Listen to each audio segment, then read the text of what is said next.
Hi, Bill here. I'd like to talk about reducing your opponent's material as a drawing resource. So, of course, if you can get it down to king against king, it'll be a draw. If you can get it down to where they have no mating material, so for example, king and bishop against king, or king and knight against king, it'll be a draw. Let's have a look. Okay, in this position, it's bishops of opposite colours. White is 2 pawns ahead. The pawns are connected and passed.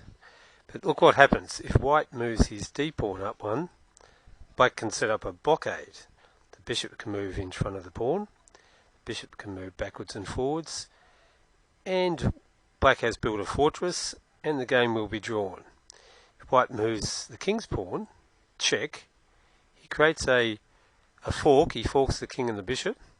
However, after bishop takes pawn, pawn takes bishop, king takes pawn, white is a piece up, but he is left with king and bishop against king, which is a draw.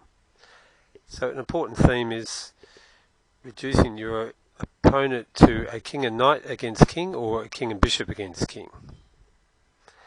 And an important idea of that is to win their last pawn. In this next position, white has a knight but is faced with 2 dangerous passed pawns. So white has no chance of winning.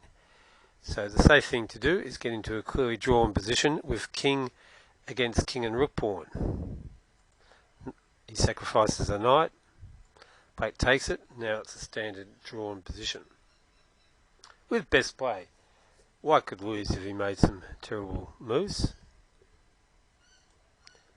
Here's another example where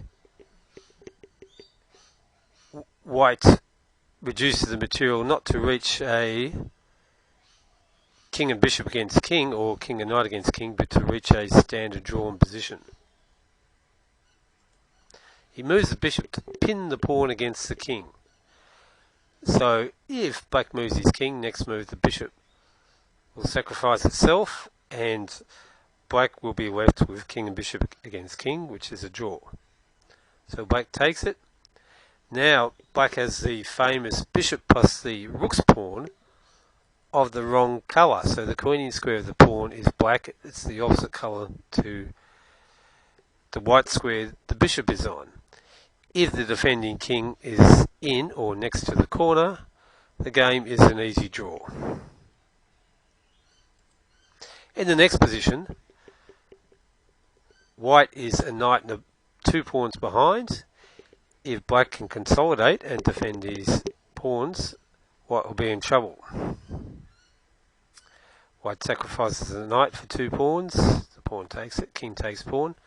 And now, even though there's a theoretical checkmate, if white makes a huge blunder, the 2 knights can mate, it's an easy draw with correct play.